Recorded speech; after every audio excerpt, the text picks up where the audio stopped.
Hello everyone, welcome to Apti Plus Academy for Civil Services. It's a video on daily news and editorial analysis, which I'll be covering from the Hindu and Indian Express. So the important news and editorial that will be relevant for the preparation of civil services examination will be discussed in this session.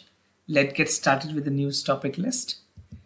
Today is 13th of March. The first important news, that is new norms to achieve net zero waste for building.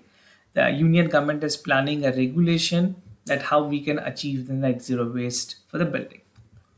Second, India-Australia pact on market access. Third is the rise of the ESG regulations. Fourth, US to reboot India chip ambitions. And the last is an editorial, that is adultery as a misconduct and a judicial musings. Apart from the news and editorial discussion, at the end of this video, there will be MCQ based questions. These questions will be based on current affairs that will help you for the upcoming prelims examination. So without any further delay, let's get started. And before I begin this session, those of you who are new to our channel, do not forget to subscribe Apti Plus Academy for Civil Services on YouTube. If you like this video, if you find this video informative and helpful for examination purposes, do press a like button.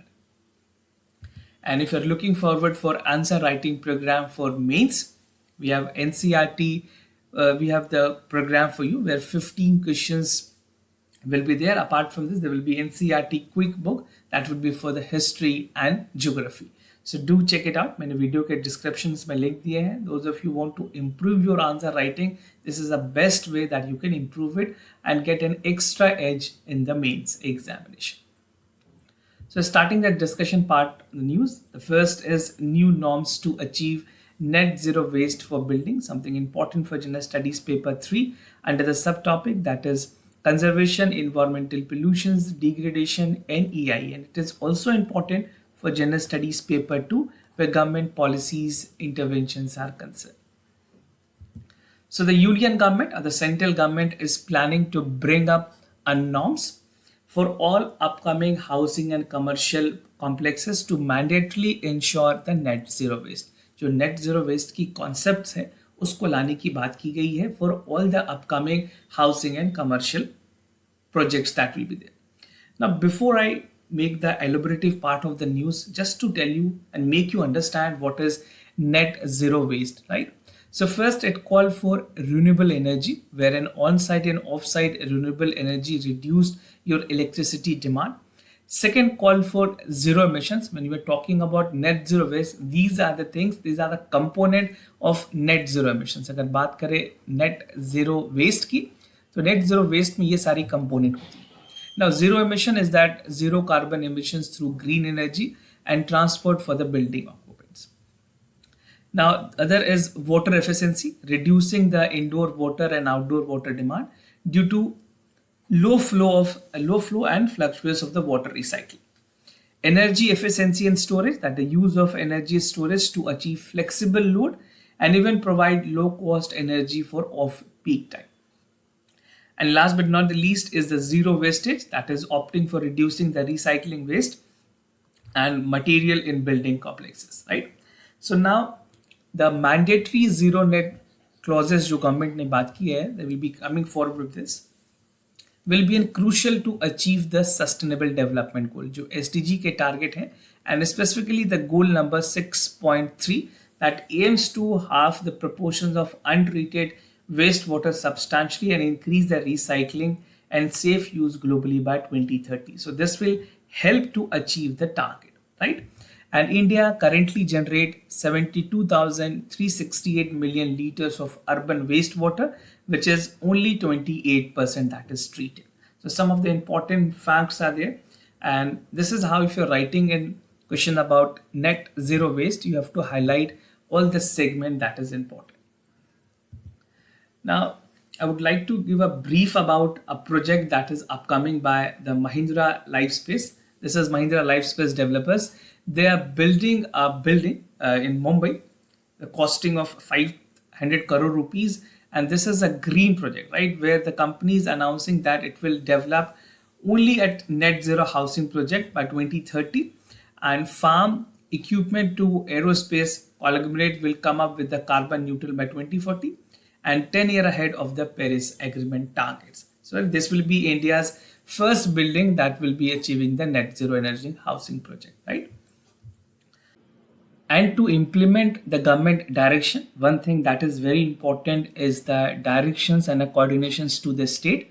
So if a roadmap is developed to achieve this roadmap, what is important? The part that is important is there need to have a coordinations between the union government and the state government, right? So how it will be achieved? The direction will be given to the state government. The center will direct state to incorporate the requirement by making laws, जहाँ पे manual स्क्रैवेजिंग को and करने की बात की गई है, mechanizing the sewage importance and achieving the SDG goals as well as the SDG target, that is the sustainable development goal. Now, Ministry of Housing and Urban Affairs, the nodal ministry which is taking care for the entire part of the housing, will send directives to the state government to incorporate the net zero requirement in building by laws and ensure it implementation to the fullest with its letter and spirit. Now, plan of actions की अगर बात करें, how the things will work, what are the plan of action that will be there. So as per the union government, there will be push in reforming and modernizing the sewage disposable system. उसके अलावा जो भी upcoming housing societies complex होंगे, they will be soon have a mandatory requirement to ensure the net zero waste and liquid discharge treated part. And to achieve the net zero waste, which means reducing and reusing and recovering the waste stream, that is the sludges, and to convert them into valuable resources so that the zero solid waste is sent to the landfill, and if required it can also, if there's a good qualities left, we can use it as a manure as well. Now, eradications of manual scavenging is again something very important. This is the Ministry of Urban and Housing has highlighted, and it is planning to integrate the septic tank that will be there with adherence to specific laws which will be coming up, और geo tagging की जाएगी सारे septic tanks की, so that the manholes for the proper tagging and reduce the GST on mechanised cleaning vehicle, so that it is acting as a catalyst and motivating factors for the people or the industry that is using it. The direction are also on the part of the government efforts to implement the manhole to machine hole to eradicate the manual scavenging. तो जहाँ पे manually चीजों को की जाती थी उसे remove करके there will be a machine that will be using the part of it, right? Now in the budget 2023, the Union Finance Minister has categorically announced that it will enable 100% of transitions to the sewage and septic tank from manhole to the machine hole mode. Now, other important guidelines that might be released from the center. Among them, the first is the commercial use of processed sludges. तो urban local bodies को और जो municipalities हैं उनको inform की जाएंगी to explore the potential and commercial use of processed or sludge that will be impaneled by the agencies providing sanitation services, both organized and unorganized sectors. Now, the second part is tariff rate for desludging. Now, it is a process. The central government will review the Indian standard on mechanized cleaning equipment, where consider the differential tariff for the residential and commercial desludging. So this will be again revamped और tariff rate को जरूरत पड़ने पे reduce भी की जा सकती है. Now, low cost of technological solutions will make India a starter for promoting low cost technology solutions such as mechanized spades, sensor sticks, and gas detection that is being considered. Now, moving to the other news, India, Australia for early conclusions of the Pact on Market Access, something very important. We have a good relationship with Australia, and now India is looking forward to have access to market of Australia. This is important for General Studies Paper 2 under the subtopic that is effect of policies and politics of developed and developing countries on India's interest and India's diaspora.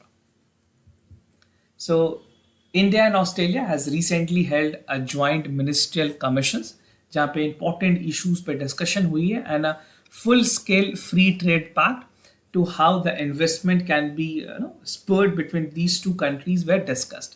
Now, meeting में और important issues को discuss की गई that how we can have a comprehensive economic cooperation agreement known as CCEA, right? And both countries looking forward to conclude on this, which is again pending for almost a year.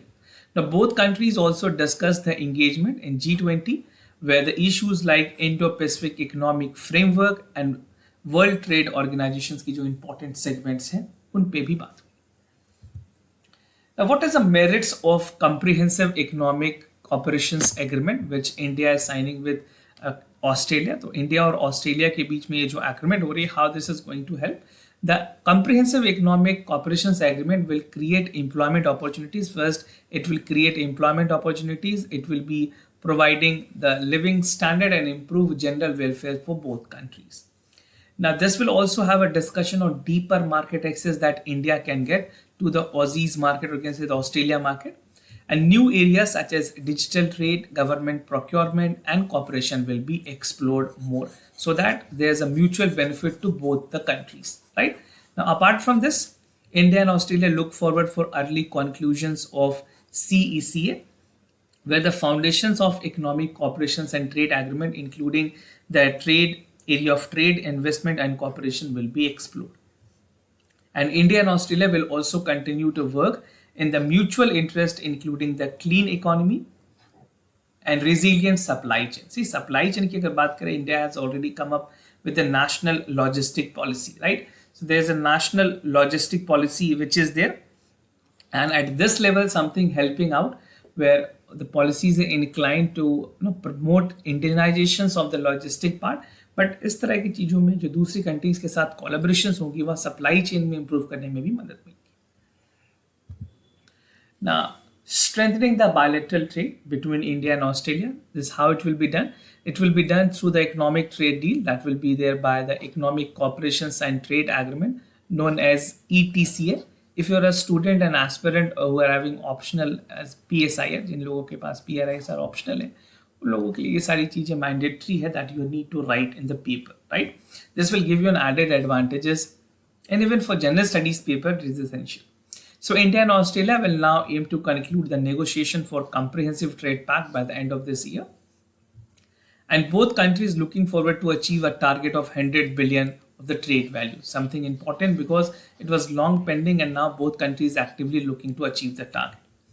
Now, the first stage of the economic engagement is there, and if signed, it will call for more broader perspective where the negotiation will resume and comprehensive economic cooperations agreement will take place. Now, the rise of ESG regulation, very important. There can be questions both in prelims as well as in the mains examination. You can expect a direct question from this topic. Something relevant for general studies paper 2, that is the government policies and intervention for the development of various sectors and issues arising from its design and implementations. So what is ESG? ESG stand for Environment Social Governance Goal.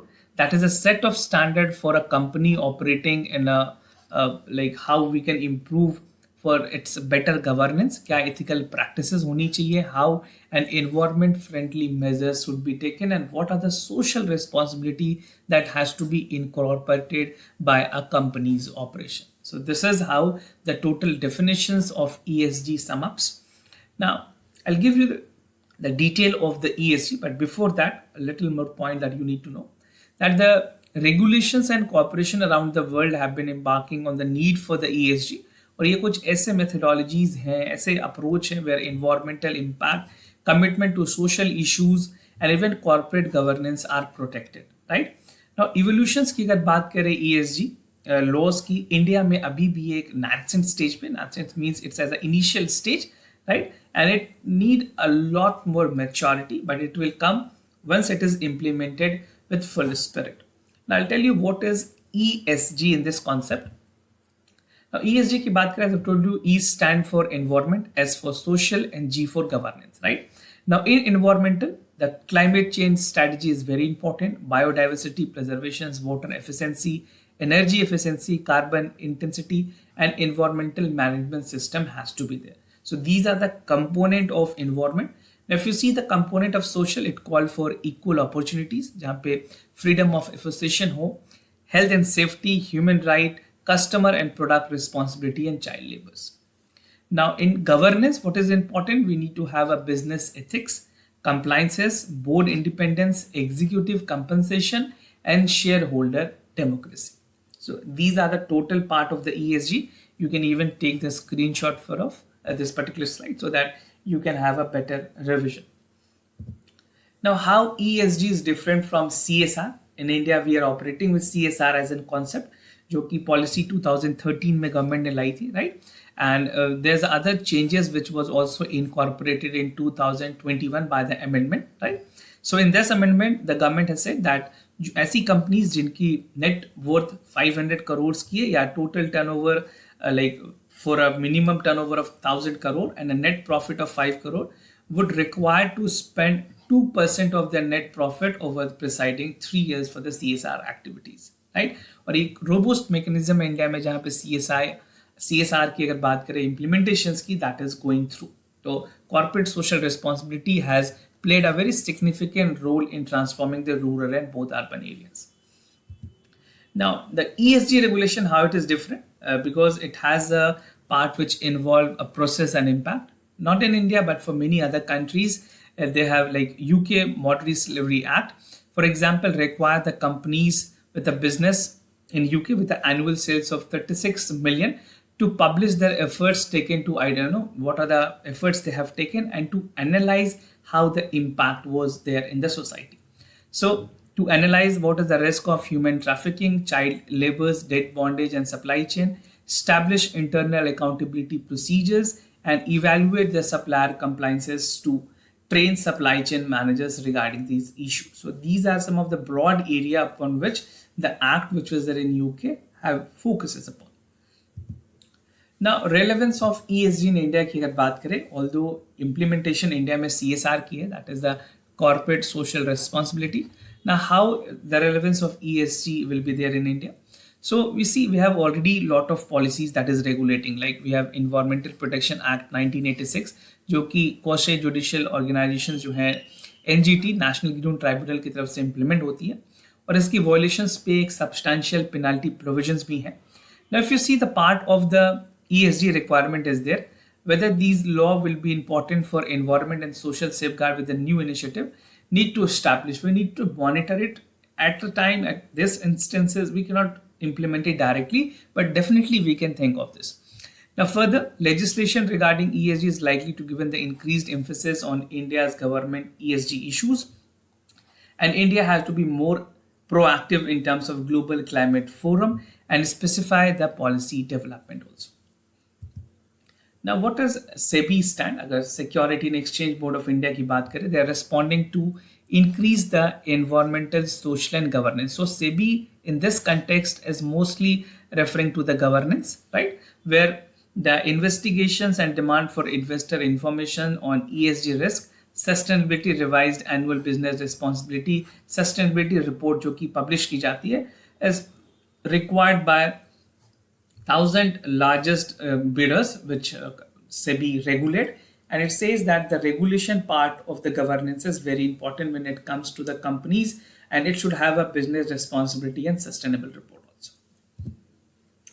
Now, US to reboot India's chip ambitions, something important for General Studies paper 2, under the subtopic that is effect of policies and politics for developed and developing countries on India's interest and India's diaspora. So recently there was a semiconductor agreement, manufacturing agreement that was rolled out between India and United States. I have discussed this news, and you must be aware that this negotiation is going to have a full-fledged productions of semiconductor manufacturing, where both countries looking forward to counter the China's dominance in this sector.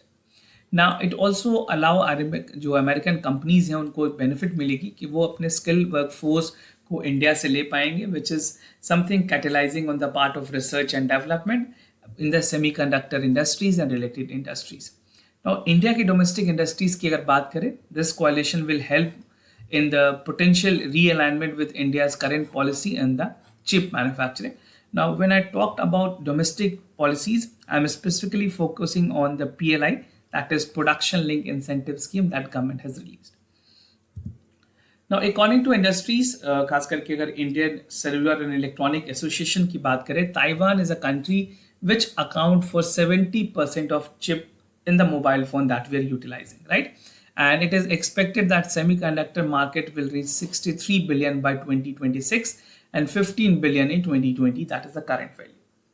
Now, a small beginning for the country's first semiconductor chip, which was there at like Polymer starting productions of opto semiconductors and memory modules, which is there at Kanchipuram in Tamil Nadu. So this is a question which can be important for many other government examination. Now some upsides from India's perspective in terms of semiconductors. तो कुछ upsides की अगर बात करें, पहली, that is getting aligned to more central role, जहाँ पे electronic supply chain जो है वो important होगी, specifically where India will be finding it potential in chip manufacturing, and also the incentives such as that was launched by the government across the world. So not only for India, other countries also having their policy to increase the part of semiconductor manufacturing, which will be having an added advantage for country. The second is the commitment to mainstream the India's 10 billion incentives by the components of manufacturing project to establish the chip firm, जहाँ पे Taiwan की जो manufacturing semiconductor unit है उसके तर्ज पे, even for Intel Corporation that has opposed to just marginalized player and show interest to India's incentive scheme so far. Now there's also a possibility of India benefiting from further realignment where the regional collaborations will be there between India and United States that will play a pivotal role in semiconductor chip and avoid duplications effort. So India was already making its effort, but with the collaboration of United States, it will give more impetus and strengthen the part of the manufacturing for the semiconductors. Now there's a Chip for Alliance initiative, which is already there. 3 countries are the part of it. The first is United States, then Japan and South Korea. So ये कुछ countries हैं जो कि इस alliance के members हैं. And US is already pursuing Chip for Alliance with other top semiconductors like Taiwan, Japan, and South Korea, right? And the India, Japan, and Australia has announced a plan to establish the semiconductor supply chain to secure access to semiconductors for their components. Now, moving to the editorial, adultery as a misconduct and a judicial musings. Something important for General Studies paper 2, that is the structure, organization, and function of executive and judiciary. And for General Studies paper 3, this will be relevant for various security agencies and their mandate. Now, what are the discussion theme and the relations with this editorial? The theme is adultery and the rule of armed forces. Some of the important issues that we'll be looking is issues concerning the armed forces. Article 33 of the Indian Constitution, क्या specifically mentioned की गई है, and the issues of discharge of the duties for the armed forces and the way forward. So we'll be looking each and every component one by one. Now, before I start, just to give you a background that what has actually happened in 2018, that Supreme Court, the apex court of the country, the Supreme Court of India, has decriminalized adultery in its landmark judgment, which was there for the Joseph Sain versus Union of India in 2018. Very important. I think most of you must be aware of this. Now, it held that section 497 of the IPC, that is Indian Penal Code, on adultery, along with the section 198 of the CRPC, is unconstitutional on the premise that they were the violation of Article 14, 15, and 21, which constitute the fundamental right for an individual. तो supreme court ने इस तरह से adultery को decriminalise करने की बात कही थी अपने इट्स ऑर्डर में. Now why we are discussing this news, तो यहाँ पे आर्म्ड फोर्सेस जो पैरामिलिट्री फोर्सेस है क्या उन पे भी ये एप्लीकेबल होगी, इसको लेकर के जो यूनियन गवर्नमेंट है सेंटर ने एक बेसिकली इंक्वायरी की है सुप्रीम कोर्ट से.